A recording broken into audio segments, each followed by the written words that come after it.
তো বন্ধুরা আজকে হচ্ছে বউ ভোজ, তাই রেডি হয়ে বেরিয়ে পড়লাম বিয়ে বাড়ি যাওয়ার উদ্দেশ্যে। এইখানে এসে দেখি সবাই বসেছিল কনে যাত্রীকে গোলাপ ফুল দিয়ে আপ্যায়ন করার জন্য।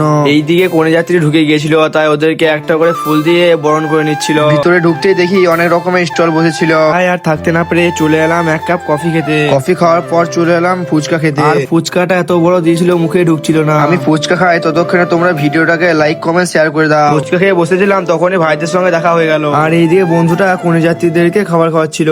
আবার মা আমাকে কফি দিল, তাই কফি খাচ্ছিলাম। কফি খেয়ে তারপর ভাইয়ের সঙ্গে হাত মিলিয়ে চলে এলাম লাঞ্চ করতে। প্রথমে দিল থালা, তার সাথে টিস্যু পেপার আর মেনু কার্ড। তারপর দিল স্যালাড আর সস। এরপর দিল কাঠি কাবাব। তারপর দিল পোলাও, চিকেন, সাদা ভাত, সবজি আর খাসির মাংস। তারপর এক এক করে সব দিতে লাগলো। লাস্টে আইসক্রিম আর চকলেট দিয়ে শেষ করলো। আর আইসক্রিমটা আমি সবসময় লাস্টে খাই, তাই আইসক্রিমটা খেয়ে আজকে লাঞ্চটা কমপ্লিট করলাম। তো বন্ধুরা ব্লগটা ভালো লেগে থাকলে চ্যানেলটাকে ফলো এন্ড সাবস্ক্রাইব করতে ভুলবে না। দেখা হচ্ছে নেক্সট ব্লগে। বাই।